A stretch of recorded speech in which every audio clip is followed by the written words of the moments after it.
Hello, good morning students. In our last class, we are discussing one important concept, that is response to abiotic factors. Abiotic factors ge organism hege response ಮಾಡುತ್ತೆ ಹಾಗೆ ಹೇಗೆ adaptation develop ಮಾಡುತ್ತೆ ಈ concept ನ last class ಅಲ್ಲಿ study ಮಾಡಿದ್ವಿ.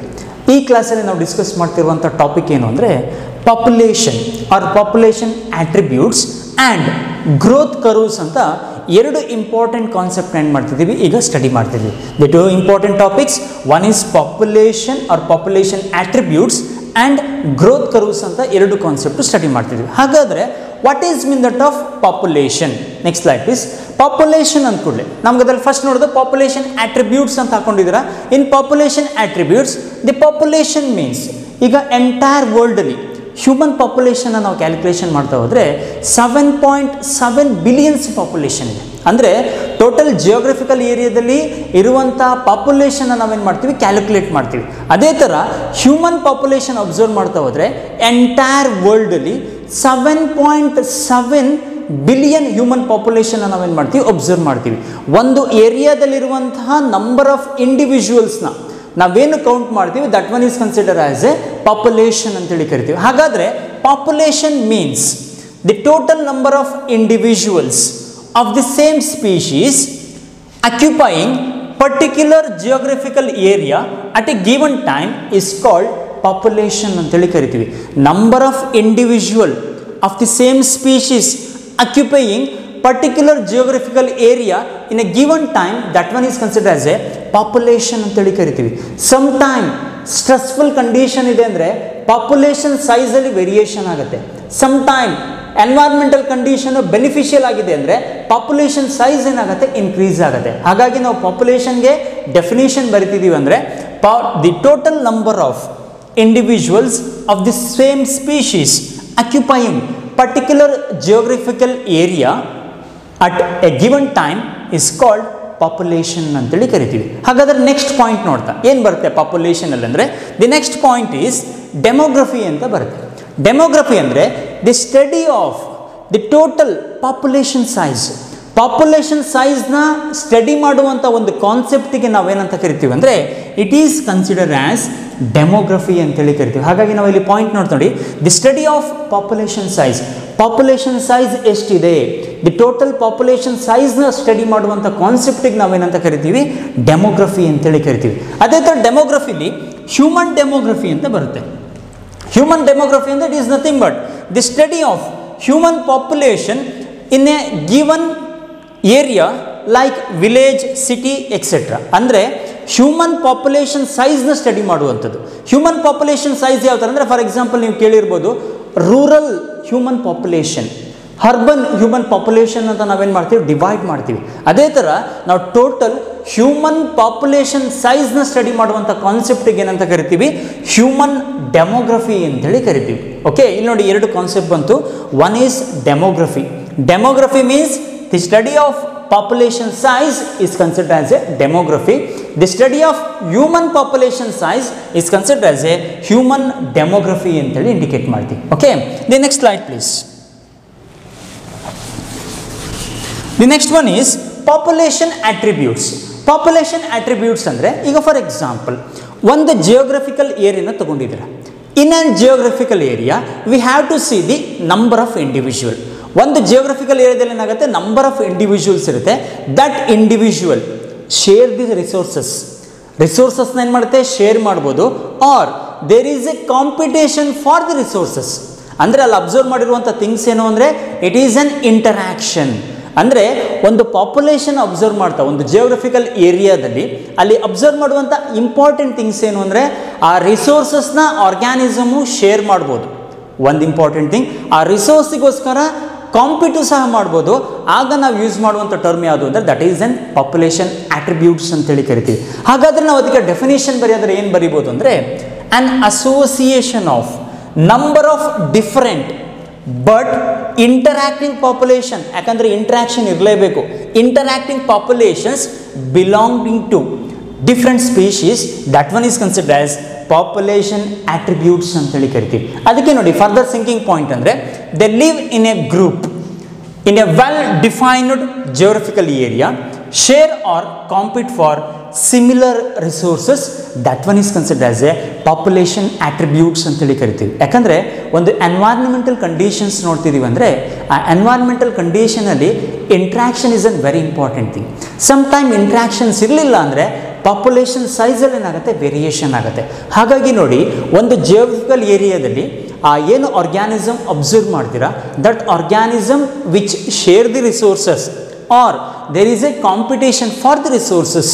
ಹಾಗಾಗಿ population ಆಟ್ರಿಬ್ಯೂಟ್ಸ್ಗೆ ಡೆಫಿನೇಷನ್ ಹಾಕ್ತೀರಾ ಅಂದರೆ an association of a number of different but interacting populations belonging to different species, that one is considered as a population attributes ಅಂತೇಳಿ ಕರಿತೀವಿ. ಇದು ಒಂದು ಥಿಂಗ್ ಆಯಿತು. ನೆಕ್ಸ್ಟ್ ಅಬ್ಸರ್ವ್ ಮಾಡಿದರೆ ನೆಕ್ಸ್ಟ್ ಪಾಯಿಂಟಲ್ಲಿ the population can be divided into, ಯಾವ ಥರ divide ಮಾಡ್ತೀವಿ ಅಂದರೆ ಪ್ರೈಮರಿಯಾಗಿ ನಿಮಗೆ ಗೊತ್ತಿದೆ ಯಾವ ಥರ ಡಿವೈಡ್ ಮಾಡ್ತಿದ್ದೀವಿ ಅಂದರೆ animal community, plant community, microbial community ಅಂತೇಳಿ ಕರಿತೀವಿ. The community of the plant is considered as A plant community. The community of animal is considered as A animal community. The community of microbes, that one is considered as A microbial community ಅಂತೇಳಿ ಕರಿತೀವಿ. For example ಒಂದು plant community ನೋಡ್ತೀರಂದರೆ, ಈಗ ಎಲ್ಲೋ ಒಂದು ಪಾಂಡಲ್ಲಿ lotus ಪ್ಲ್ಯಾಂಟ್ನ observe ಮಾಡ್ತಿದ್ದೀರಾ, ಆಗ ನಾವೇನಂತ ಬರಿತೀವಿ ಅಂದರೆ ಲೋಟಸ್ ಕಮ್ಯುನಿಟಿ ಅಂತೇಳಿ ಕರಿತೀವಿ. ಅಂದರೆ ಅಲ್ಲಿ ಲೋಟಸ್ಸಿಂದ ಪಾಪ್ಯುಲೇಷನ್ ಜಾಸ್ತಿ ಇದೆ, ಅಗೇನ್ ಅದರ ಡಿಸ್ಟ್ರಿಬ್ಯೂಷನ್ ಜಾಸ್ತಿ ಇದೆ, ಹಾಗಾಗಿ ಯೂಸ್ ಮಾಡ್ತಿರೋದೇನು ಅಂದರೆ ಲೋಟಸ್ ಕಮ್ಯುನಿಟಿ ಅಂತೇಳಿ ಕರಿತೀವಿ. It is nothing but plant community ಅಂತ ಹೇಳ್ಬೋದು. ಅದೇ ಥರ ಮೈಕ್ರೋಬಿಯಲ್ ಕಮ್ಯುನಿಟಿ, ಮೈಕ್ರೋಬಿಯಲ್ ಕಮ್ಯುನಿಟಿ ಅಂದ್ಕೂಡಲೇ ನಾವು ಯೂಸ್ ಮಾಡ್ತಿರುವಂಥ ಥಿಂಗ್ಸ್ ನೋಡಿ, ಒಂದು ಪೆಟ್ರಿ ಪ್ಲೇಟಲ್ಲಿ ಬ್ಯಾಕ್ಟೀರಿಯಾಗಳನ್ನ ಡೆವಲಪ್ ಮಾಡಿದ್ದೀವಿ, ಅಲ್ಲೇನಾಗುತ್ತೆ ಬ್ಯಾಕ್ಟೀರಿಯಾ ಏನಾಗುತ್ತೆ ಯೂಜ್ ಕ್ವಾಂಟಿಟಿಲಿ ಕಾಣಿಸ್ತಾರೆ, that one is considered as a bacterial community ಅಂತೇಳಿ ನಾವೇನು ಮಾಡ್ತೀವಿ ಇಂಡಿಕೇಟ್ ಮಾಡ್ತೀವಿ. ಹಾಗಾಗಿ ಪಾಪ್ಯುಲೇಷನ್ನ ಡಿವೈಡ್ ಮಾಡ್ತಾ animal community, plant community and microbial community ಅಂತ ನಾವೇನು ಮಾಡ್ತೀವಿ ಡಿವೈಡ್ ಮಾಡ್ತೀವಿ. Okay, the next slide please. Next slide discuss ಮಾಡುವಂಥ ಥಿಂಗ್ಸ್ ಏನಂದರೆ ಪ್ರೀವಿಯಸ್ ಡೆಮ್ಸ್ ಅಂತ ಹಾಕಿದ್ದೀವಿ. ಇಲ್ಲಿ ನೋಡಿ ಟರ್ಮ್ ಬರುತ್ತಾ, in an geographical area, in a geographical area the population is further divided into subgroups ಆಗಿ ಏನು ಮಾಡ್ತೀವಿ ಡಿವೈಡ್ ಮಾಡ್ತೀವಿ, that one is considered as dense ಅಂತೇಳಿ ಕರಿತೀವಿ. ಅಂದರೆ ಏನು ಪಾಪ್ಯುಲೇಷನ್ ಇದೆ in an geographical area, ಈ ಜಿಯೋಗ್ರಫಿಕಲ್ ಏರಿಯಾದಲ್ಲಿರುವಂಥ ಪಾಪ್ಯುಲೇಷನ್ ಏನು ಮಾಡ್ತೀವಿ ಸಬ್ ಗ್ರೂಪ್ ಆಗಿ ಡಿವೈಡ್ ಮಾಡ್ತೀವಿ. ಯಾವಾಗ ನಾವು ಅದನ್ನು ಸಬ್ ಗ್ರೂಪ್ ಆಗಿ ಡಿವೈಡ್ ಮಾಡ್ತೀವಿ, that one is considered as a demes ಅಂತೇಳಿ ಕರಿತೀವಿ. ಇದು ಇಂಪಾರ್ಟೆಂಟಾಗಿ ನೋಟ್ ಮಾಡ್ಕೊಳ್ಳಿ. In a geographical area the population can be divided into or divisible into sub divisions ಆಗಿ ಏನು ಮಾಡ್ತೀವಿ ಡಿವೈಡ್ ಮಾಡ್ತೀವಿ. ಇದು ಒಂದು ಪಾಯಿಂಟ್ ಆಯಿತು. ನೆಕ್ಸ್ಟ್ ಇಂಪಾರ್ಟೆಂಟ್ ಥಿಂಗ್ ನಾವು ಅಬ್ಸರ್ವ್ ಮಾಡೋದಂದರೆ population has certain attributes, mainly ಯಾವ್ಯಾವ ಥರದ ಆಟ್ರಿಬ್ಯೂಟ್ಸ್ಗಳನ್ನ ನಾವು ಅಬ್ಸರ್ವ್ ಮಾಡ್ತೀವಿ ಪಾಪ್ಯುಲೇಷನ್ ಆಟ್ರಿಬ್ಯೂಟ್ಸಲ್ಲಿ ಅಂದರೆ, one population size, population density, natality rate, mortality rate, distribution, biotic potential, dispersal and growth forms ಅಂತೇಳಿ ಇಂಡಿಕೇಟ್ ಮಾಡ್ತೀವಿ. ಹಾಗಾಗಿ ನೋಡಿ ಹೆಡ್ಡಿಂಗ್ ನೋಡ್ತಾ, the population has certain attributes. ಆ ಆಟ್ರಿಬ್ಯೂಟ್ಸ್ ಯಾವುದು ಅಂದರೆ ಸಿಂಪಲ್ ಆಗಿ ಹೇಳ್ತೀರಂದರೆ ಪಾಪ್ಯುಲೇಷನ್ ಸೈಜ್ ಇದೆ, ಓಕೆ, ಪಾಪ್ಯುಲೇಷನ್ ಡೆನ್ಸಿಟಿ ಇದೆ, ನೆಟಾಲಿಟಿ ರೇಟ್ ಇದೆ, ಮೊಟಾಲಿಟಿ ರೇಟ್ ಇದೆ, ಗ್ರೋತ್ ಇದೆ. ಇವೆಲ್ಲದನ್ನ ನಾವೇನು ಮಾಡ್ತೀವಿ ಅಂದರೆ ಪಾಪ್ಯುಲೇಷನ್ ಆಟ್ರಿಬ್ಯೂಟ್ಸಲ್ಲಿ ನೋಡ್ತೀವಿ. ಹಾಗಾದರೆ ಒನ್ ಬೈ ಒನ್ ಡಿಸ್ಕಸ್ ಮಾಡೋಣ ಏನೇನು ನಾವು ಟರ್ಮ್ಗಳು ಬರೀಬೋದಂತ. ದಿ ಫಸ್ಟ್ ಪಾಯಿಂಟ್ ನಾವಿಲ್ಲಿ ಅಬ್ಸರ್ವ್ ಮಾಡ್ತೇವೆ ಹೋದರೆ, the first one is population. Next slide please. The first one is population size.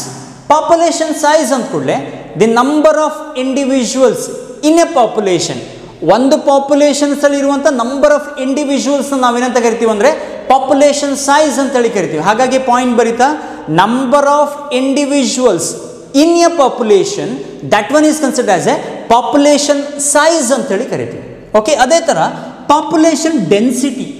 Population density ಅಂದ್ಮೇಲೆ ಒಂದು ಎಕ್ಸಾಂಪಲ್ ತಗೊಳ್ಳೋಣ. ಈಗ for example one hectare of ಏರಿಯಾನ ಅಬ್ಸರ್ವ್ ಮಾಡಿದ್ರೆ, ಆ 1 ಹೆಕ್ಟೇರ್ ಆಫ್ ಏರಿಯಾದಲ್ಲಿ ಎಷ್ಟು ಪ್ಲಾಂಟ್ಸ್ ಇದೆ, ಆ ಪ್ಲಾಂಟ್ಸ್ನ ನೀವೇನು ಮಾಡ್ತೀರಾ ಕೌಂಟ್ ಮಾಡ್ತೀರಾ, that one is considered as a population density ಅಂತೇಳಿ ಕರಿತೀವಿ. The density of plants in an 1 hectare of area, that one is considered as a population density ಅಂತೇಳಿ ಕರಿತೀವಿ. ಓಕೆ, ಹಾಗಾದರೆ ಪಾಪ್ಯುಲೇಷನ್ ಡೆನ್ಸಿಟಿ ಅಂದರೆ number of individuals of A species per unit area at a given time, that one is consider as population density ಅಂತೇಳಿ ಕರಿತೀವಿ. ಒಂದು ಏರಿಯಾದಲ್ಲಿ given time given ಪೀರಿಯಡಲ್ಲಿ ಎಷ್ಟು ವೆರೈಟೀಸ್ಗಳಿದೆ ಅಥವಾ ಎಷ್ಟು ಸೈಜ್ ಇದೆ, that one is consider as a population density ಅಂತೇಳಿ ಕರಿತೀವಿ. ಇಲ್ಲಿ ಎರಡು ಟರ್ಮ್ ಬಂತು, ಒಂದು ಪಾಪ್ಯುಲೇಷನ್ ಸೈಜು, ಇನ್ನೊಂದು ಪಾಪ್ಯುಲೇಷನ್ ಡೆನ್ಸಿಟಿ. ಪಾಪ್ಯುಲೇಷನ್ ಸೈಜ್ ಅಂದರೆ number of individuals in a population, that one is considered as population size. Population density means number of individuals of a species per unit area at a given time is considered as a population density ಅಂತೇಳಿ ಕರಿತೀವಿ. ಎರಡು term ಆಯಿತು attributes ಅಲ್ಲಿ. Next terms observe ಮಾಡಿದ್ರೆ one is natality and another one is mortality. Natality ಅಂದ ಕೂಡಲೇ ನಾವು first ಬರೆಯುವಂಥ term ಏನು ಅಂದರೆ it is nothing but the birth rate of an individual is consider as natality ಅಂತೇಳಿ ಕರಿತೀವಿ. ಅದೇ ಥರ ಇದಕ್ಕೆ ಈಕ್ವಲೆಂಟ್ ಅಥವಾ ಆಪೋಸಿಟ್ ಆಗಿ ನೋಡ್ತಾ ಹೋದರೆ the birth rate is consider as mortality ಅಂತೇಳಿ ಕರಿತೀವಿ. ಅದೇ ಎರಡು ಪಾಯಿಂಟ್ ಇರೋದು ನೋಡಿ, ನೆಟಾಲಿಟಿ ಆ್ಯಂಡ್ ಮೊಟಾಲಿಟಿ ಅಂತ ಎರಡು ಟರ್ಮ್ ಹಾಕಿದ್ವಿ. ನೆಟಾಲಿಟಿ ಅಂದರೆ birth rate, mortality means death rate ಅಂತೇಳಿ ನಾವೇನು ಮಾಡ್ತೀವಿ ಇಂಡಿಕೇಟ್ ಮಾಡ್ತೀವಿ. ಹಾಗಾದರೆ ನೆಟಾಲಿಟಿಗೆ ಡೆಫಿನೇಷನ್ ಅಥವಾ ಒಂದು ಟರ್ಮ್ ಹಾಕ್ತೀರಾ ಅಂದರೆ number of birth in a given period in the population, that one is consider as natality ಅಂತೇಳಿ ಕರಿತೀವಿ. ಅಂದರೆ birth rate is consider as natality. Second one mortality. Mortality ಅಂದರೆ ಏನು? ಡೆತ್ ರೇಟ್ ಅಂತ ಹೇಳಿಬಿಟ್ಟಿದ್ದೀವಿ. That means number of deaths in the population in a given period of time, that one is consider as mortality ಅಂತೇಳಿ ಕರಿತೀವಿ. ಏಕೆ ಈಗ 4 point ಸಿಕ್ತು. ಯಾವುದರಲ್ಲಿ? ಪಾಪ್ಯುಲೇಷನ್ ಆಟ್ರಿಬ್ಯೂಟ್ಸ್ ನೋಡ್ತಾ ಪಾಪ್ಯುಲೇಷನ್ ಸೈಜ್ ಆಯಿತು, ಪಾಪ್ಯುಲೇಷನ್ ಡೆನ್ಸಿಟಿ ಆಯಿತು, ನೆಟಾಲಿಟಿ ಆಯಿತು ಆ್ಯಂಡ್ ಮೊಟಾಲಿಟಿ ಅಂತೇಳಿ ಕರಿತೀವಿ. ಹಾಗಾದರೆ ನೆಕ್ಸ್ಟ್ ಪಾಯಿಂಟ್ ನೋಡ್ತಾ ಹೋದರೆ ನೆಕ್ಸ್ಟ್ ಪಾಯಿಂಟ್ ಇರುವಂಥದ್ದು 2 ಪಾಯಿಂಟ್ ಇದೆ. One is immigration and second one is emigration ಅಂತೇಳಿ ಕರಿತೀವಿ. ಇಮಿಗ್ರೇಷನ್ ಅಂದರೆ ಸಿಂಪಲ್ ಆಗಿ ಹೇಳ್ತೀವಿ ಅಂದರೆ, ಫಾರ್ ಎಕ್ಸಾಂಪಲ್ ಒಂದು ಪರ್ಟಿಕ್ಯುಲರ್ ಏರಿಯಾನ, ಓಕೆ, ಒಂದು ಪರ್ಟಿಕ್ಯುಲರ್ ಏರಿಯಾಕ್ಕೆ ಹೊಸದಾಗಿ ಅನಿಮಲ್ಸು ಬಂದು ಸೇರ್ಕೊಳ್ತಾ ಇದೆ ಅಂದರೆ that one is consider as a immigration ಅಂತೇಳಿ ಕರಿತೀವಿ. ನೀವು ನೋಡಿರ್ಬೋದು ಪ್ರೀವಿಯಸ್ ಕ್ಲಾಸಸ್ಸಲ್ಲಿ ಮೈಗ್ರೇಷನ್ ಅಂತ ನೋಡಿದ್ವಿ. ಮೈಗ್ರೇಷನ್ ಅಂದರೆ it is an movement of an animals ಅಂತೇಳಿ ಕರಿತೀವಿ ಅಥವಾ ಆರ್ಗ್ಯಾನಿಸಮ್ ಅಂತೇಳಿ ಕರಿತೀವಿ. ಯಾವಾಗ ತಾನು ಇರುವಂಥ ಜಾಗದಲ್ಲಿ ಸ್ಟ್ರೆಸ್ಫುಲ್ ಸಿಚುವೇಶನ್ ಕ್ರಿಯೇಟ್ ಆಗುತ್ತೆ, ಆಗ ಏನು ಮಾಡುತ್ತೆ, ಆ ಜಾಗನ ಬಿಟ್ಟು ಬೇರೆ ಕಡೆ ಹೋಗಿರುತ್ತೆ. ಮತ್ತು ಎನ್ವೈರ್ಮೆಂಟಲ್ ಕಂಡೀಷನ್ ಫೇವರ್ ಆಯಿತು ಅಂದರೆ ತನ್ನ ಒರಿಜಿನಲ್ ಜಾಗಕ್ಕೆ ಏನಾಗುತ್ತೆ, ವಾಪಸ್ ಬರುತ್ತೆ. That one is called migration ಅಂತೇಳಿ ಕರಿತೀವಿ. ಕೆಲವು ಟೈಮ್ ಏನಾಗುತ್ತೆ, ಕೆಲವೊಂದು ಆರ್ಗ್ಯಾನಿಸಮು ತನ್ನ ಜಾಗಕ್ಕೆ ಅಥವಾ ಹ್ಯಾಬಿಟ್ಯಾಟ್ಗೆ ಮತ್ತೆ ವಾಪಸ್ ಬಂತು ಅಂದರೆ that one is consider as a immigration. ಅಥವಾ ತಾನಿರುವಂಥ ಜಾಗನ ಪರ್ಮನೆಂಟಾಗಿ ಬಿಟ್ಟೋಯ್ತು ಅಥವಾ ಬೇರೆ ಕಡೆಗೆ ಹೋಗ್ತಾ ಇದೆ ಅಂದರೆ that one is consider as A emigration ಅಂತೇಳಿ ಕರಿತೀವಿ.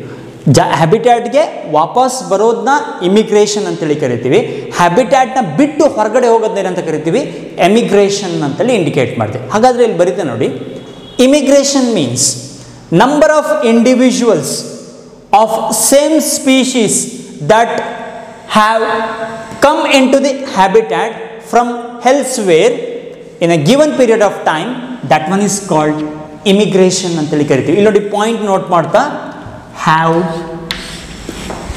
ಕಮ್ ಇನ್ ಟು ಹ್ಯಾಬಿಟ್ಯಾಟ್ ಅಂದರೆ ಹ್ಯಾಬಿಟ್ಯಾಟ್ಗೆ ಬಂದಿದೆ, ಹಾಗಾಗಿ ನಾವು ಇದನ್ನು ಇಮಿಗ್ರೇಷನ್ ಅಂತೇಳಿ ಕರಿತೀವಿ. ಪಾಯಿಂಟ್ ನೀಟಾಗಿ ನೋಟ್ ಮಾಡ್ಕೊಳ್ಳಿ.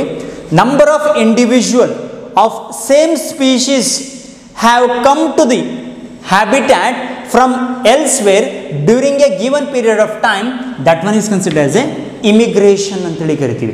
ಇಮಿಗ್ರೇಷನ್ ಈಗ ಅಪೋಸಿಟ್ ಬರೆಯೋದು, ಲೆಫ್ಟ್ ದಿ ಹ್ಯಾಬಿಟ್ಯಾಟ್, ಜಾಗನ ಬಿಟ್ಟು ಹೊರಗಡೆ ಹೋಗ್ತಾ ಇದೆ, ಅದನ್ನು ಏನಂತೀವಿ ಅಂದರೆ ಎಮಿಗ್ರೇಷನ್ ಅಂತೇಳಿ ಕರಿತೀವಿ. ಹಾಗಾದರೆ ಎಮಿಗ್ರೇಷನ್ ಅಬ್ಸರ್ವ್ ಮಾಡಿದ್ರೆ number of individuals of the population who left the, ಇಲ್ಲಿ ನೋಡಿ ಪಾಯಿಂಟ್ ಇದೆ, ಹೂ ಲೆಫ್ಟ್ ದಿ ಹ್ಯಾಬಿಟ್ಯಾಟ್, ಇಲ್ಲಿ ಸ್ಪೆಲ್ಲಿಂಗ್ ತಪ್ಪಾಗಿದೆ, ಹ್ಯಾಬಿಟ್ಯಾಟ್ ಆಗಬೇಕು, habitat and gone elsewhere during a given period of time, that one is consider as emigration ಅಂತೇಳಿ ಕರಿತೀವಿ. Simple ಒಂದು ಲೈನಲ್ಲಿ ಬರೀತೀರ, immigration and emigration. Come in to the habitat immigration, left the habitat emigration ಅಂತೇಳಿ ಕರಿತೀವಿ. In a given period of time, that one is consider as immigration and emigration ಅಂತೇಳಿ ಕರಿತೀವಿ. ಹಾಗಾದರೆ population ಗ್ರೋತ್ನ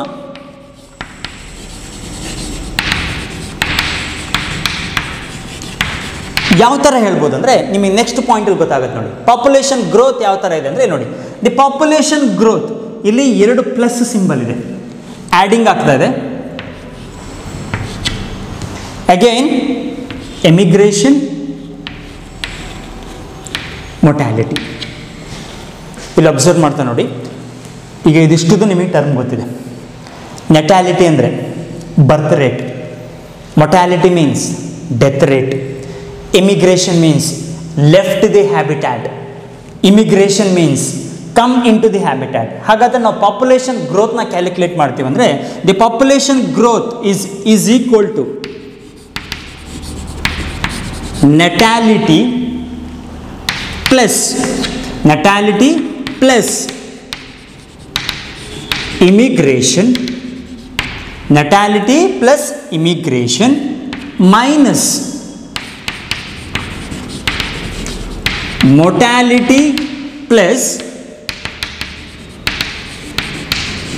emigration is considered as population growth ಅಂತೇಳಿ ಕರಿತೀವಿ. ನಾವು population ಗ್ರೋತ್ನ indicate ಮಾಡ್ತಾ natality plus immigration minus mortality plus immigration is considered as population growth ಅಂತೇಳಿ ಕರಿತೀವಿ. ಟೋಟಲಿ ಈಗ ನಾವು ಡಿಸ್ಕಸ್ ಮಾಡಿದ್ದು population size, number of individual in a population is considered as a population size. Next one population density, the number of individual of a same species in a given period of time, that one is considered as a population density. Birth rate, natality, death rate, mortality, okay. Emigration and immigration, come into the habitat, immigration, left the habitat, emigration, okay. Next point observe ಮಾಡಿದ್ರೆ population growth ನ indicate ಮಾಡ್ತೀರಾ ಅಂದರೆ natality plus immigration minus mortality plus emigration. ಈಗ next point observe ಮಾಡ್ತೀರಾ ಅಂದರೆ the next concept is sex ratio. Sex ratio ಅಂದ್ಕೂಡಲೇ number of females and male per 1000 individuals, that one is considered as a sex ratio ಅಂತೇಳಿ ಕರಿತೀವಿ. ಈಗ sex ರೇಷಿಯೋನ observe ಮಾಡ್ತಾ ಹೋದರೆ in India the sex ratio is 933 girls per 1000 boys. That is the Indian sex ratio ಅಂತೇಳಿ ಕರಿತೀವಿ. Sex ratio ಅಂದರೆ number of females and male per 1000 individuals, that one is considered as a sex ratio ಅಂತೇಳಿ ಕರಿತೀವಿ. ನಮ್ಮ ಇಂಡಿಯಾದಲ್ಲಿ ನೋಡಿ sex ratio ಹೇಗಿದೆ ಅಂದರೆ 933 ಗರ್ಲ್ಸ್ ಪರ್ 1000 ಬಾಯ್ಸ್ ನಾವೇನು ಮಾಡ್ತೀವಿ ಅಬ್ಸರ್ವ್ ಮಾಡ್ತೀವಿ. ಅದೇ ಥರ ಟೋಟಲ್ ಇಂಡಿಯಾದಲ್ಲಿ ಅಬ್ಸರ್ವ್ ಮಾಡ್ತಾ ಹೋದರೆ the highest sex ratio which are present in Kerala, the lowest sex ratio which are present in Haryana. Okay, this is about the sex ratio. Next ಅದೇ ಥರ ಅಬ್ಸರ್ವ್ ಮಾಡ್ತಾ ಹೋದರೆ age pyramids or age distribution ಅಂತೇಳಿ ಕರಿತೀವಿ. Age pyramid or age distribution ಅಂತೇಳಿ ಕರಿತೀವಿ. ಇಲ್ಲಿ ನೋಡಿ ಪಾಯಿಂಟ್ ನೋಡ್ತಾ, age or the ratio of age is an very important for population. ಇಲ್ಲಿ ಪಾಯಿಂಟ್ ನೋಡ್ತಾ, the ratio of various age group is very important for future aspect of population. Future aspect of population ಅಲ್ಲಿ the age ratio is a very important thing ಅಂತೇಳಿ indicate ಮಾಡ್ತೀವಿ. ಹೇಗೆ ಅಂದರೆ ಇಲ್ಲಿ ನೋಡಿ, the 3 major age groups, 3 major age ಗ್ರೂಪ್ಸ್ನ ಏನು ಮಾಡ್ತೀವಿ ಅಬ್ಸರ್ವ್ ಮಾಡ್ತೀವಿ. ಆ 3 ಮೇಜರ್ ಏಜ್ ಗ್ರೂಪ್ಸ್ ಯಾವುದು ಅಂದರೆ pre reproductive, reproductive, post reproductive ಅಂತೇಳಿ ಕರಿತೀವಿ. ಪ್ರೀ ರೀಪ್ರೊಡಕ್ಟಿವ್ ಅಂದರೆ the young stage is considered as a pre reproductive phase ಅಂತೇಳಿ ಕರಿತೀವಿ. ಅದೇ ಥರ the adult stage is considered as a reproductive phase and the old condition or the old age is considered as a post reproductive ಅಂತೇಳಿ ಕರಿತೀವಿ. ಇಲ್ಲಿ observe ಮಾಡ್ತಾ 3 major age groups ಏನು ಮಾಡ್ತೀವಿ ಅಬ್ಸರ್ವ್ ಮಾಡ್ತೀವಿ ಅನಿಮಲ್ಸಲ್ಲಿ. ಒಂದು pre reproductive, second one reproductive and third one post reproductive ಅಂತೇಳಿ ಏನು ಮಾಡ್ತೀವಿ ಡಿವೈಡ್ ಮಾಡ್ತೀವಿ. ಅದೇ ಥರ ನೆಕ್ಸ್ಟ್ ಪಾಯಿಂಟ್ ನೋಡ್ತಾ ಹೋದರೆ ಏಜ್ ಪಿರಮಿಡ್ಸಲ್ಲಿ ಮತ್ತೇನು ಅಬ್ಸರ್ವ್ ಮಾಡ್ಬೋದು. Regards to age, the distributions, there are 3 kinds of population. Age basis ಮೇಲೆ ಏನು ಮಾಡ್ತೀವಿ 3 kindsನ ನಾವೇನು ಮಾಡ್ತೀವಿ 3 kinds ಆಗಿ ಡಿಸ್ಟ್ರಿಬ್ಯೂಟ್ ಮಾಡ್ತೀವಿ. First one expanding population, stable population, declining population. ಕ್ಲೀನಾಗಿ ನೋಟ್ ಮಾಡ್ಕೊಳ್ಳಿ, 3 ಟೈಪ್ಸ್ ಆಗಿ ಡಿವೈಡ್ ಮಾಡಿದ್ದೀವಿ ಏಜ್ ಡಿಸ್ಟ್ರಿಬ್ಯೂಷನ್ನ. Okay, expanding population, stable population, declining population. ಹಾಗಾದರೆ what is mean that of expanding population? Expanding population ಅಂದರೆ ಈಗ ನೆಕ್ಸ್ಟ್ ಸ್ಲೈಡಲ್ಲಿ ನಿಮಗೆ ಸಿಗುತ್ತೆ ಏನು ಎಕ್ಸ್ಪ್ಯಾಂಡಿಂಗ್ ಪಾಪ್ಯುಲೇಷನ್ ಅಂದರೆ. Next slide please. Expanding population, expanding population ನಾವು ಯಾವಾಗಲೂ ಟ್ರಯಾಂಗ್ಯುಲರ್ ಶೇಪಲ್ಲಿ ಇಂಡಿಕೇಟ್ ಮಾಡ್ತೀವಿ. Expanding population which are present in triangular shape. ಇಲ್ಲಿ ಅಬ್ಸರ್ವ್ ಮಾಡ್ಬೋದು ನೋಡಿ, ಎಕ್ಸ್ಪ್ಯಾಂಡಿಂಗ್ ಪಾಪ್ಯುಲೇಷನ್ ನೇಮ್ನ ಇಂಡಿಕೇಟ್ ಮಾಡಿದ್ದೀವಿ. ಇಲ್ಲಿ 3 ಮೇಜರ್ ಏಜ್ ಗ್ರೂಪ್ಸ್ನ ಬರ್ತಿದ್ದೀವಿ: pre reproductive, reproductive, post reproductive. Expanding population ಅಂದರೆ in expanding population the pre reproductive age is highest when compare to the reproductive and post reproductive. Post reproductive ಮತ್ತು reproductive observe ಮಾಡ್ತಾ ಹೋದರೆ the pre reproductive age ratio is highest. That's why the population size is gradually increases. Population size ಏನಾಗುತ್ತೆ, gradual ಆಗಿ increase ಆಗ್ತಿರುತ್ತೆ. That's why that population is considered as expanding population ಅಂತೇಳಿ ಕರಿತೀವಿ. ಹಾಗಾದರೆ points ನೋಡ್ತಾ ನೋಡಿ ಇಲ್ಲಿ. The point is, if number of pre-reproductive individual is more than reproductive and post-reproductive individuals are lesser than these two, okay, then the future the population size will be increases.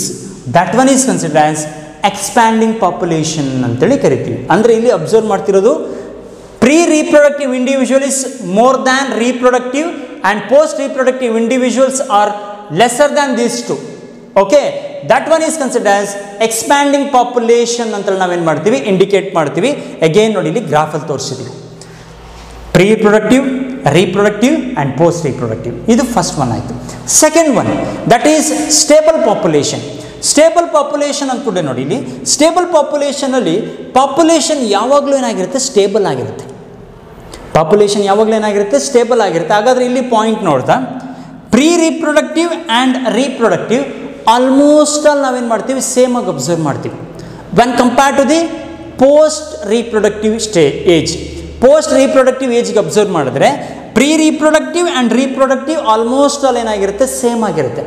ಯಾವಾಗ ಎರಡೂ same ಆಗಿರುತ್ತೆ, we have to observe a stable population ಅಥವಾ zero ಗ್ರೋತ್ನ ನಾವೇನು ಮಾಡ್ತೀವಿ, observe ಮಾಡ್ತೀವಿ.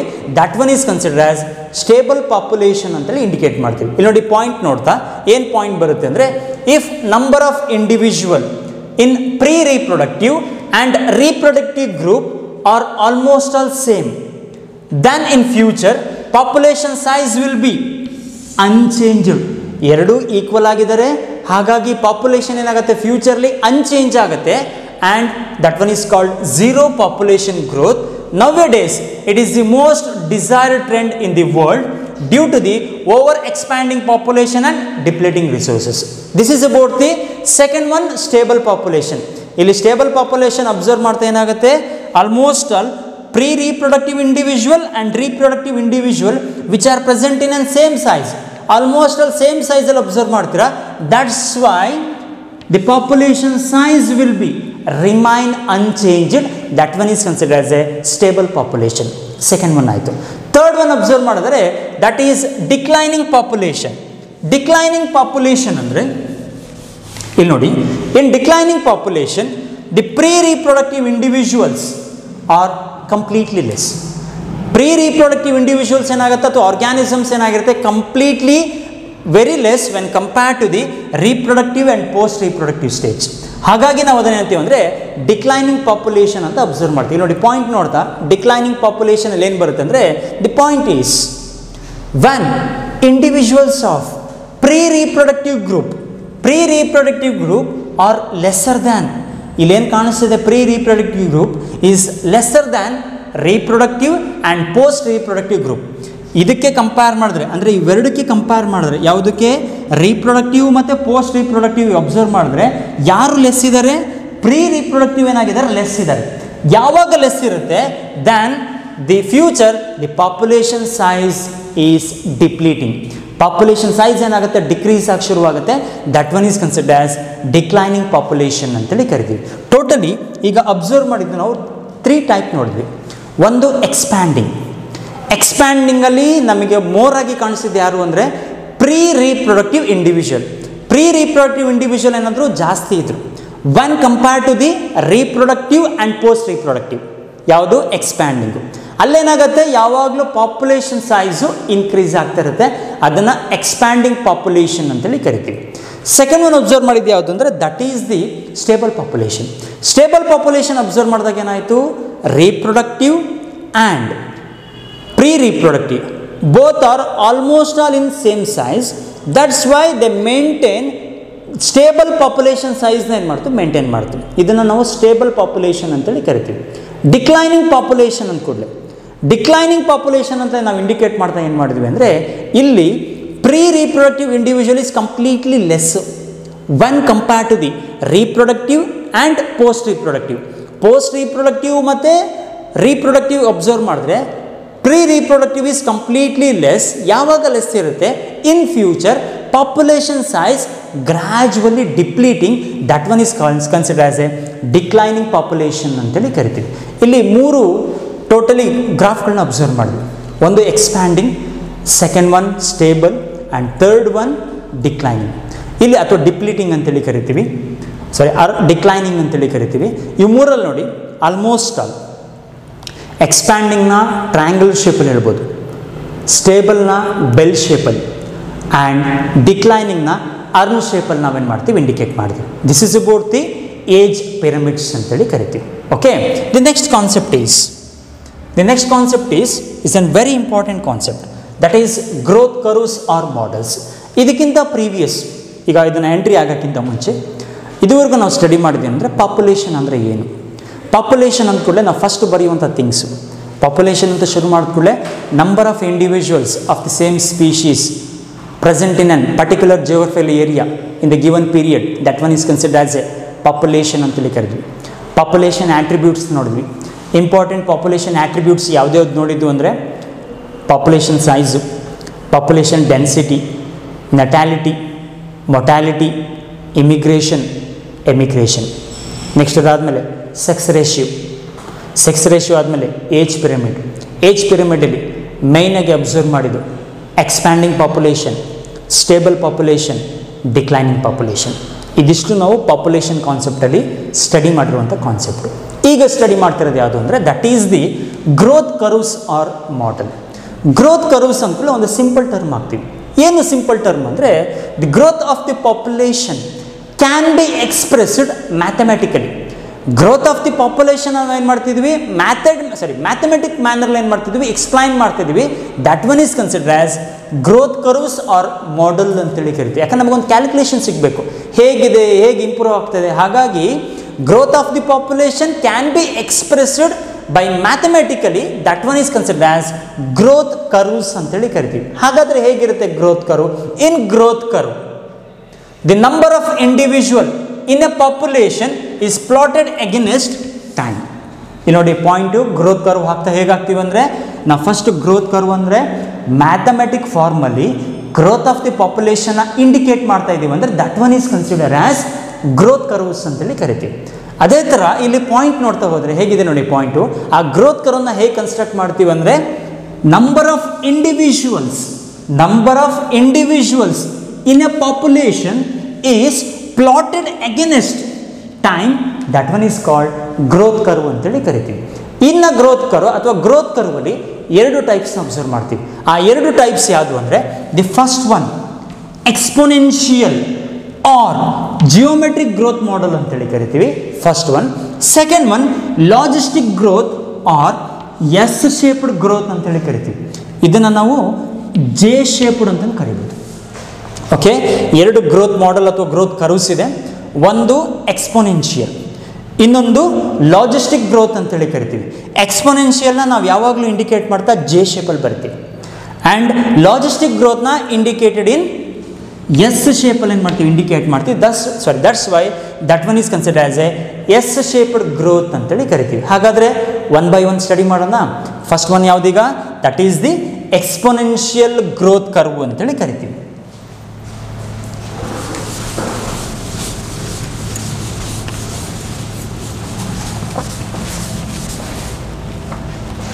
ಈಗ ನೋಡಿ, ಫಸ್ಟ್ ಪಾಯಿಂಟ್ ನೋಡೋಕ್ಕಿಂತ ಮುಂಚೆ exponential or geometric growth model ನಾವು ಯಾವಾಗ ಅಬ್ಸರ್ವ್ ಮಾಡ್ತೀವಿ ಅಂದರೆ ಫಸ್ಟ್ ಪಾಯಿಂಟ್ ನೀಟಾಗಿ ನೋಟ್ ಮಾಡ್ಕೊಳ್ಳಿ. ಇನ್ ಎ ನ್ಯಾಚುರಲ್ ಹ್ಯಾಬಿಟ್ಯಾಟ್, ಒಂದು ನ್ಯಾಚುರಲ್ ಕಂಡೀಷನ್ಸ್ ನೋಡ್ತಾ ಇದ್ದೀರಾ. In that natural habitat or natural condition plenty of food source, ತುಂಬ ಜಾಸ್ತಿ ಫುಡ್ ಸೋರ್ಸ್ ಇದೆ and there is no competitors. ಒಂದು ನ್ಯಾಚುರಲ್ ಹ್ಯಾಬಿಟ್ಯಾಟ್ ಅಥವಾ ಒಂದು ನ್ಯಾಚುರಲ್ ಸೋರ್ಸ್ನ ನೋಡ್ತಾ ಇದ್ದೀರಾ. ಆ ನ್ಯಾಚುರಲ್ ಸೋರ್ಸಲ್ಲಿ ಏನಾಗಿದೆ, ಪ್ಲೆಂಟಿ ಆಫ್ ಸೋರ್ಸ್ ಇದೆ, ಒಂದು important thing. And second important, there is no competitors on the time.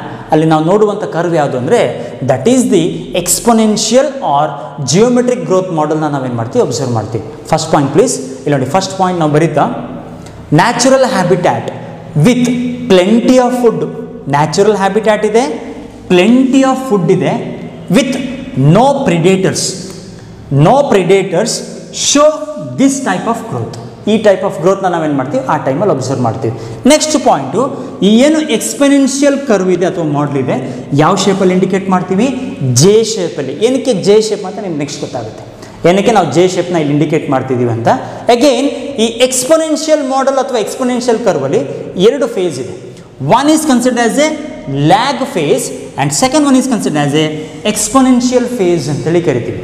Exponential phase or model contain two phases.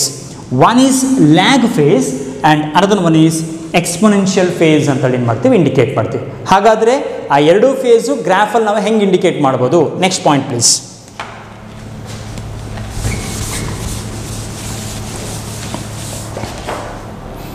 ಈಗ ನೋಡಿ, ಇಲ್ಲಿ ಎಕ್ಸ್ಪೊನೆನ್ಷಿಯಲ್ ಫೇಸ್ ಇಂದು ಗ್ರಾಫ್ ಇದೆ.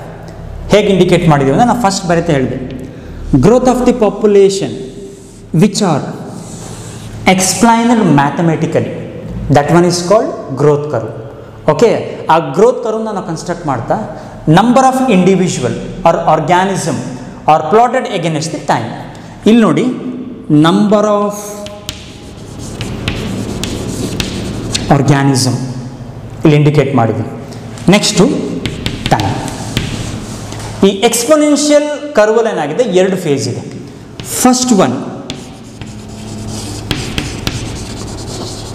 lag phase, second one exponential phase ಅಂತ ಎರಡು phase ಇದೆ. ಇದನ್ನು ನಾವು ಇಂಡಿಕೇಟ್ ಮಾಡಬೇಕು, ಇಲ್ಲಿ ಗ್ರಾಫಲ್ಲಿ ಇದೆ.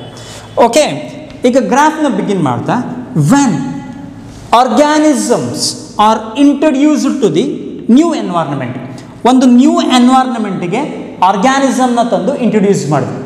ನ್ಯೂ ಎನ್ವೈರ್ನ್ಮೆಂಟ್ಗೆ ಆರ್ಗ್ಯಾನಿಸಮ್ನ ತಂದು ಇಂಟ್ರೊಡ್ಯೂಸ್ ಮಾಡಿದಾಗ organism which show very slow growth. ಒಂದು ನ್ಯೂ ಎನ್ವೈರ್ನ್ಮೆಂಟ್ಗೆ ಆರ್ಗ್ಯಾನಿಸಮ್ನ ತಂದು ಇಂಟ್ರೊಡ್ಯೂಸ್ ಮಾಡಿದಿರಾ, ಆಗ ಆರ್ಗ್ಯಾನಿಸಮ್ ಏನು ಮಾಡುತ್ತೆ, they show very slow growth. ಯಾವಾಗ ಸ್ಲೋ ಗ್ರೋತ್ ತೋರಿಸ್ತಾ ಇರುತ್ತೆ, that one is consider as lag phase ಅಂತೇಳಿ ಕರಿತೀವಿ. When organisms are present in an environment in initial days which show very slow development, that one is considered as lag phase ಅಂತೇಳಿ ಕರಿತೀವಿ. lag phase ಆದ ಕೂಡಲೇ next one is exponential phase. Exponential phase ಅಂದ ಕೂಡಲೇ the rapid increase of the population. Rapid increase of population ಏನಕ್ಕೆ rapid increase ಆಗ್ತಿದೆ ಅಂದರೆ, availability of food is very high.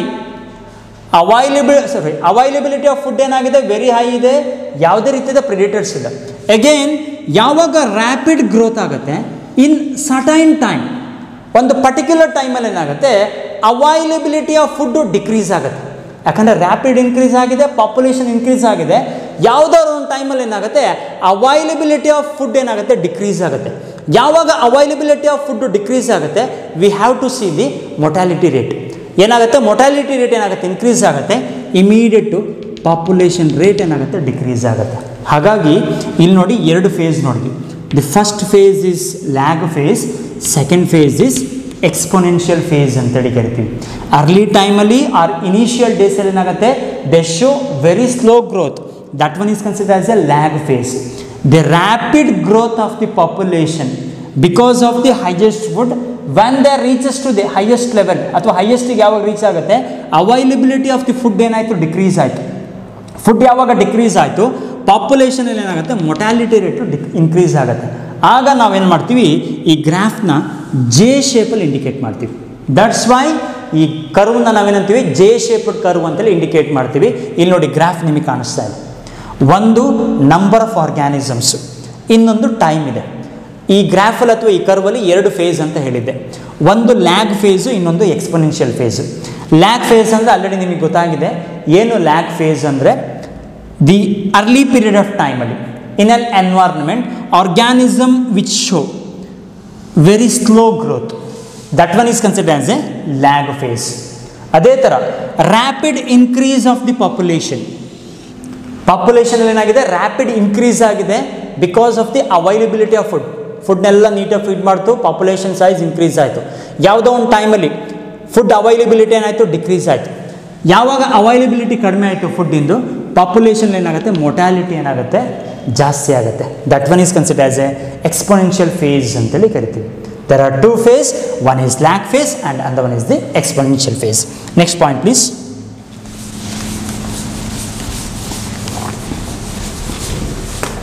ಇಲ್ಲಿ ನೋಡಿ ನಿಮಗೆ ಪಾಯಿಂಟ್ಸು ಎಲ್ಲಿ ಸಿಗುತ್ತೆ. ಇಲ್ಲಿ ಕರ್ವ್ ಇದೆ, ಪ್ಲಸ್ ಲ್ಯಾಗ್ ಫೇಸ್ ಅಂದರೆ period of adaptation of animals to new environment, slow growth of population. Slow growth ಇದೆ, ಲ್ಯಾಗ್ ಫೇಸ್ ಅಂತ ಕರೆದ್ರಿ. ಎಕ್ಸ್ಪೊನೆನ್ಷಿಯಲ್ ಫೇಸ್ ಅಂತ ಕೂಡಲೇ it is characterised by rapid growth in population. Rapid growth in population, but with increase in the population there is corresponding decrease in the availability of food. ಯಾವಾಗ increase ಆಗುತ್ತೆ, food ಕಡಿಮೆ ಆಗಲೇಬೇಕು. corresponding decrease in their availability of food, which finally becomes exhausted, which leads to the mass starvation and mortality. That one is considered as the first curve, exponential curve anteli karithívi. Okay, clear?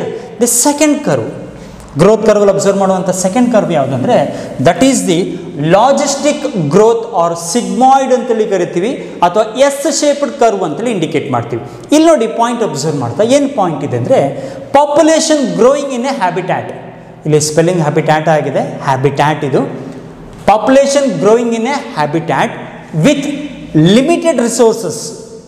ಪಾಪ್ಯುಲೇಷನ್ನ development begin ಆಗಿದೆ, with limited resources ಇದೆ.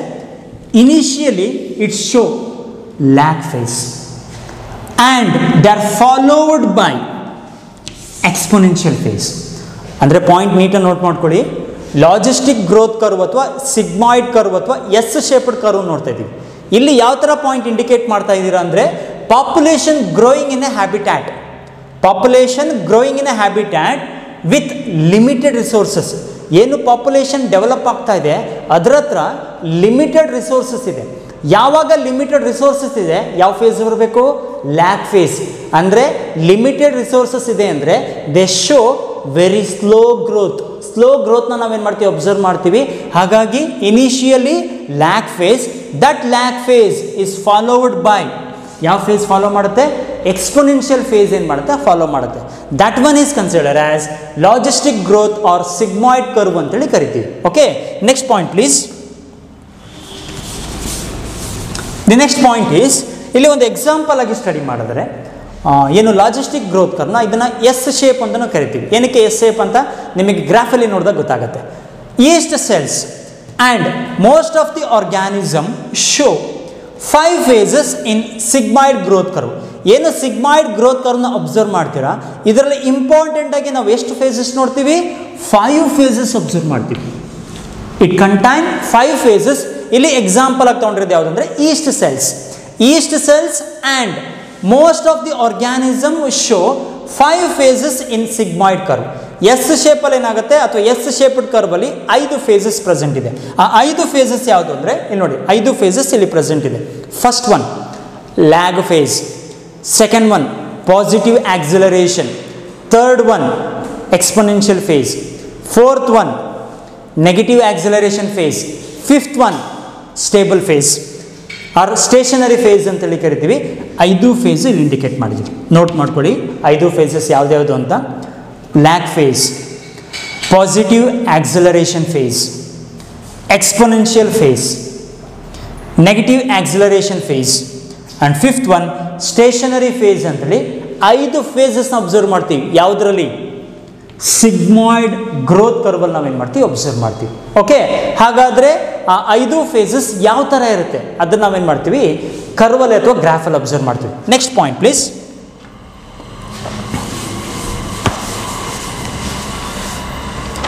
Again ಇಲ್ಲಿ ನೋಡಿ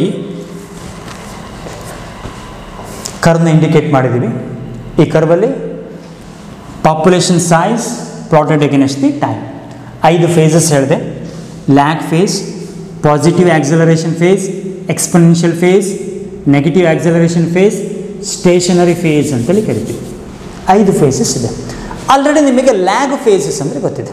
lag phase ಅಂದರೆ when the organisms are introduced to the new environment with limited sources, they show very slow growth present ಇರುತ್ತೆ. Okay, that one is consider as lag phase ಅಂತೇಳಿ ಕರಿತೀವಿ. ಅಂದರೆ slow ಆಗಿ ಏನು ಮಾಡ್ತಾ ಇದೆ, ಗ್ರೋತ್ನ ಬಿಗಿನ್ ಮಾಡ್ತಾ ಇದೆ. That one is consider as a lag phase. Okay, second phase observe ಮಾಡಿದರೆ the second phase is positive acceleration phase ಅಂತೇಳಿ ಕರಿತೀವಿ. ಇಲ್ಲಿ ನೋಡಿ ಇಂಡಿಕೇಟ್ ಮಾಡ್ತಾನೆ ಪಾಸಿಟಿವ್ ಅಂತ ಕರೆದ್ಬಿಟ್ಟಿದ್ದೀವಿ. ಪಾಸಿಟಿವ್ ಆಕ್ಸಲರೇಷನ್ ಅಂದರೆ ಯಾವಾಗ ನೀವು ಆರ್ಗ್ಯಾನಿಸಮ್ನ ಒಂದು ಎನ್ವೈರ್ನ್ಮೆಂಟಿಗೆ ತಂದು ಬಿಟ್ರಿ, ಆಗ ಏನು ಮಾಡುತ್ತೆ, ಆರ್ಗ್ಯಾನಿಸಮು ಅಲ್ಲಿರುವಂಥ ಸೋರ್ಸಸ್ನ ಯೂಸ್ ಮಾಡಿಕೊಂಡು ಡೆವಲಪ್ಮೆಂಟ್ ಆಗೋಕ್ಕೆ ಶುರುವಾಗುತ್ತೆ. ಅದನ್ನು ಲ್ಯಾಗ್ ಫೇಸ್ ಅಂತೇಳಿ ಕರಿತೀವಿ. ಯಾವಾಗ ಅಡ್ಜಸ್ಟ್ ಆಗುತ್ತೆ ಆ ನ್ಯೂ ಎನ್ವೈರ್ನ್ಮೆಂಟಿಗೆ, ಅದರ ಪಾಪ್ಯುಲೇಷನ್ ಸೈಜ್ ಏನಾಗುತ್ತೆ, ಗ್ರ್ಯಾಜುವಲ್ ಆಗಿ ಇನ್ಕ್ರೀಸ್ ಆಗುತ್ತೆ. ಸಮ್ ಟೈಮ್ ಅಡ್ಜಸ್ಟ್ ಆಗಲಿಲ್ಲ ಆ ಎನ್ವೈರ್ನ್ಮೆಂಟಿಗೆ, ಆ ನ್ಯೂ ಎನ್ವೈರ್ನ್ಮೆಂಟಿಗೆ ಅಡ್ಜಸ್ಟ್ ಆಗಲಿಲ್ಲ, ಸೋರ್ಸ್ ಸಿಗಲಿಲ್ಲ ಅಂದರೆ ಎಲ್ಲದೂ ಸತ್ತೋಗುತ್ತೆ. ಅಕಸ್ಮಾತ್ ಏನಾರ ಅಡ್ಜಸ್ಟ್ ಆಯಿತು, ಡೆವಲಪ್ಮೆಂಟ್ ಏನಾಗುತ್ತೆ, ಸ್ಲೋ ಆಗಿ ಬಿಗಿನ್ ಆಗುತ್ತೆ. ಅದನ್ನು ಲ್ಯಾಗ್ ಫೇಸ್ ಅಂತೇಳಿ ಕರಿತೀವಿ. ಎಗೈನ್ ಯಾವಾಗ ಅಡ್ಜಸ್ಟ್ ಆಗಿದೆ, ಅಡಾಪ್ಟೇಷನ್ ಕೆಪಾಸಿಟಿ ಡೆವಲಪ್ ಆಯಿತು. ಅಡಾಪ್ಟೇಷನ್ ಕೆಪಾಸಿಟಿ ಡೆವಲಪ್ ಆಗಿದೆ ಅಂದರೆ ಪಾಪ್ಯುಲೇಷನ್ ನಂಬರ್ಸ್ ಏನಾಗುತ್ತೆ, ಗ್ರ್ಯಾಜುವಲ್ ಆಗಿ ಏನಾಗುತ್ತೆ, ಇನ್ಕ್ರೀಸ್ ಆಗಿ ಶುರುವಾಗುತ್ತೆ. ಸ್ಟೆಪ್ ವೈಸ್ ನಿಧಾನಕ್ಕೆ. That one is consider as positive acceleration ಅಂತೇಳಿ ಕರಿತೀವಿ. 2 ಫೇಸ್ ಆಯಿತು. Next third phase exponential phase ಅಂತೇಳಿ ಕರಿತೀವಿ. ಎಕ್ಸ್ಪೊನೆನ್ಷಿಯಲ್ ಫೇಸ್ ಅಂದ್ಕೊಳ್ಳೆ ಇಲ್ಲಿ ನೋಡಿ ನಿಧಾನಕ್ಕೆ ಇನ್ಕ್ರೀಸ್ ಆಗ್ತಾ ಇದೆ. ರ್ಯಾಪಿಡ್ ಇನ್ಕ್ರೀಸಸ್ ಇನ್ ದಿ ಪಾಪ್ಯುಲೇಷನಲ್ಲಿ ಏನಾಗುತ್ತೆ, ರ್ಯಾಪಿಡ್ ಇನ್ಕ್ರೀಸ್ ಆಗುತ್ತೆ. ಏನಕ್ಕೆ ಅಂದರೆ availability of food and there is no any competitors and predators. ಆಗೇನಾಯಿತು, ರ್ಯಾಪಿಡ್ ಇನ್ಕ್ರೀಸ್ ಆಯಿತು. ಯಾವಾಗ ರ್ಯಾಪಿಡ್ ಇನ್ಕ್ರೀಸ್ ಆಯಿತು, that one is consider as exponential phase ಅಂತೇಳಿ ಕರಿತೀವಿ. ಥರ್ಡ್ ಫೇಸ್ ಆಯಿತು. ಫೋರ್ತ್ ಫೇಸಲ್ಲಿ ಏನಾಗುತ್ತೆ, the size of the population increase in an very slow manner. ಇಲ್ಲಿ ನೋಡಿ ಸ್ವಲ್ಪ ಅಡ್ಜಸ್ಟ್ ಆಯಿತು, ಸ್ಲೋ ಲ್ಯಾಗ್ ಫೇಸ್ ಅಂತ ಕರೆದ್ವಿ. ನೆಕ್ಸ್ಟು ಸ್ವಲ್ಪ ನಂಬರ್ಸ್ ಏನು ಮಾಡ್ತು, ಇನ್ಕ್ರೀಸ್ ಮಾಡ್ಕೊಳ್ತು, positive acceleration phase. Rapid increase in a population because of the availability of food, there is no any competitors, any predators. Again rapid increase ಆಗುತ್ತೆ. Rapid increase ಆದಮೇಲೆ population size ಏನಾಗುತ್ತೆ, ನಿಧಾನಕ್ಕೆ increase ಆಗುತ್ತೆ. That one is consider as a negative acceleration phase ಅಂತೇಳಿ ಕರಿತೀವಿ. ಏನಕ್ಕೆ negative acceleration phase ಅಂತ term use ಮಾಡ್ತಿದ್ದೀವಿ ಅಂದರೆ, ಇಲ್ಲಿ ಎನ್ವೈರ್ಮೆಂಟಲ್ ರೆಸಿಸ್ಟೆನ್ಸು ಭಾಳ ಇಂಪಾರ್ಟೆಂಟ್. ಎನ್ವೈರ್ಮೆಂಟಲ್ ರೆಸಿಸ್ಟೆನ್ಸ್ನೆಲ್ಲ ಟಾಲರೇಟ್ ಮಾಡಿ ನೆಕ್ಸ್ಟ್ ಏನಾಗುತ್ತೆ, ಪಾಪ್ಯುಲೇಷನ್ ಸೈಜ್ ಇನ್ಕ್ರೀಸ್ ಆಗುತ್ತೆ. That's why there consider as a negative acceleration phase ಅಂತೇಳಿ ಕರಿತೀವಿ. ಅಂದರೆ ರ್ಯಾಪಿಡ್ ಇನ್ಕ್ರೀಸ್ ಆಗಿಬಿಡ್ತು, ಅವೈಲಬಿಲಿಟಿ ವೇರಿಯೇಷನ್ ಆಯಿತು, ಫುಡ್ ಅವೈಲಬಿಲಿಟಿ ವೇರಿಯೇಷನ್ ಆಯಿತು, ಪ್ಲಸ್ಸು ಎನ್ವೈರ್ಮೆಂಟಲ್ ಸ್ಟ್ರೆಸ್ಸಲ್ಲಿ ಬದುಕುಳಿಬೇಕು. ಆಗ ಏನಾಗುತ್ತೆ, ಪಾಪ್ಯುಲೇಷನ್ ಇನ್ಕ್ರೀಸಲ್ಲಿ ಸ್ವಲ್ಪ ಸ್ಲೋ ಆಗುತ್ತೆ. ಅದನ್ನು ನಾವೇನಂತ ಕರಿತೀವಿ ಅಂದರೆ ನೆಗೆಟಿವ್ ಆಕ್ಸಲರೇಷನ್ ಅಂತೇಳಿ ಕರಿತೀವಿ. Okay, and last one is stationary phase. Stationary ಫೇಸ್ನ ಅಬ್ಸರ್ವ್ ಮಾಡ್ತಾ ಇದ್ದೀರ ಅಂದರೆ, in stationary phase the main important thing ಏನು ಸ್ಟೇಷನರಿ ಫೇಸಸ್ ಅಂದರೆ, ಇಟ್ ಫೈನಲಿ ಬಿಕಮ್ ಸ್ಟೇಬಲ್. ಏನಕ್ಕೆ ಫೈನಲಿ ಬಿಕಮ್ ಸ್ಟೇಬಲ್ ಅಂತ ಕರಿತೀವಿ ಅಂದರೆ, the birth rate and death rate is become equal. Birth rate ಮತ್ತು ಡೆತ್ ರೇಟ್ ಏನಾಯಿತು, ಈಕ್ವಲ್ ಆಯಿತು. ಆಗ ನಾವು ಅಬ್ಸರ್ವ್ ಮಾಡೋದೇನೆಂದರೆ stable population or stationary population ಅದು ಅಬ್ಸರ್ವ್ ಮಾಡ್ತೀವಿ. ಆ ಒಂದು ಸ್ಟೇಷನರಿ ಪಾಪ್ಯುಲೇಷನ್ ಅಂತೀವಿ ಅಂದರೆ ಝೀರೋ ಗ್ರೋತ್ ಅಂತೇಳಿ ಕರಿತೀವಿ. When the birth rate and death rate are become equal, that one is consider as a zero growth ಅಂತೇಳಿ ಏನು ಮಾಡ್ತೀವಿ, ಟರ್ಮ್ ಯೂಸ್ ಮಾಡ್ತೀವಿ. These are the 5 phases which are present in logistic or sigmoid ಕರ್ವಲ್ಲಿ ನಾವೇನು ಮಾಡ್ತೀವಿ, observe ಮಾಡ್ತೀವಿ. ಇಲ್ಲಿ ನೋಡಿ ನಿಮಗೆ ಫೈನಲಿ ಬರ್ತಾ ಇದರ ಶೇಪ್ ಏನಾಯಿತು ಅಂದರೆ ಎಸ್ ಶೇಪಲ್ಲಿ ಪ್ರೆಸೆಂಟ್ ಇದೆ. That's why that curve is consider as a S shaped curve ಅಂತೇಳಿ ಇಂಡಿಕೇಟ್ ಮಾಡ್ತೀವಿ. ಇಲ್ಲಿ ನೋಡಿ ಪಾಯಿಂಟ್ ನೋಟ್ ಮಾಡ್ಕೊಳ್ತಾ ಹೋಗಿ, 5 phases: lag phase, positive acceleration phase, exponential phase, negative acceleration phase, stationary phase. Okay, next point please.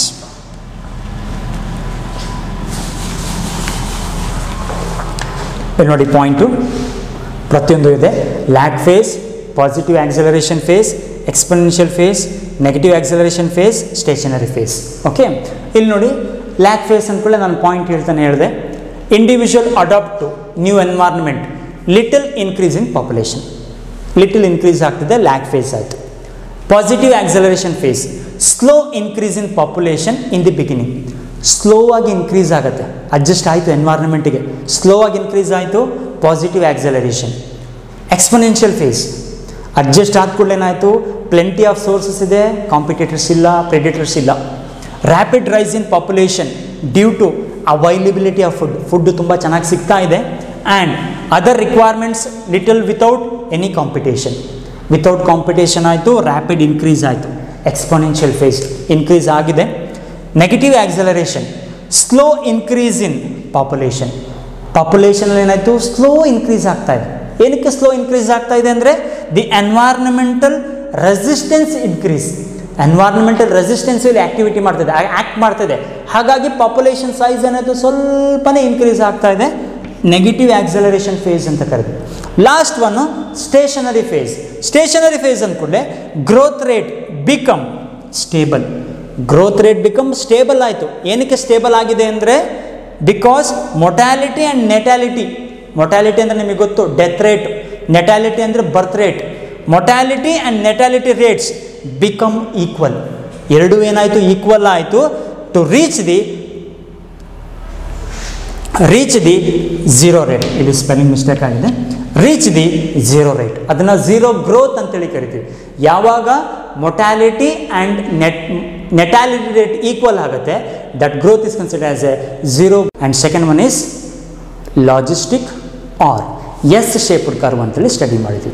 First ಕರ್ವಲ್ಲಿ exponential ಕರ್ವಲ್ಲಿ ನಾವು observe ಮಾಡಿದ್ದು ಅಥವಾ ಮಾಡೆಲ್ ಅಬ್ಸರ್ವ್ ಮಾಡಿದ್ದು ಎರಡೇ phase, lag phase, exponential phase. ಅದನ್ನು ಜೆ ಶೇಪಲ್ಲಿ ಇಂಡಿಕೇಟ್ ಮಾಡ್ತೀವಿ. ಅದೇ ಥರ ಈಗ ನೀವು ಸ್ಟಡಿ ಮಾಡಿದ್ದು ಸಿಗ್ಮಾಯ್ಡ್ ಕರ್ವ್ ಅಥವಾ ಎಸ್ ಶೇಪ್ಡ್ ಕರ್ವ್ ಅಂತ ನೋಡಿದ್ವಿ. ಆಲ್ಮೋಸ್ಟ್ ನಾವು ಇದನ್ನು ನೋಡ್ತಾ 5 ಫೇಸಸ್ ಬರುತ್ತೆ. 5 ಫೇಸಸ್ಸನ್ನು ನೋಡ್ತಾ ಫೈನಲಿ ಎಸ್ ಶೇಪಲ್ಲಿ ಇಂಡಿಕೇಟ್ ಮಾಡ್ತೀವಿ.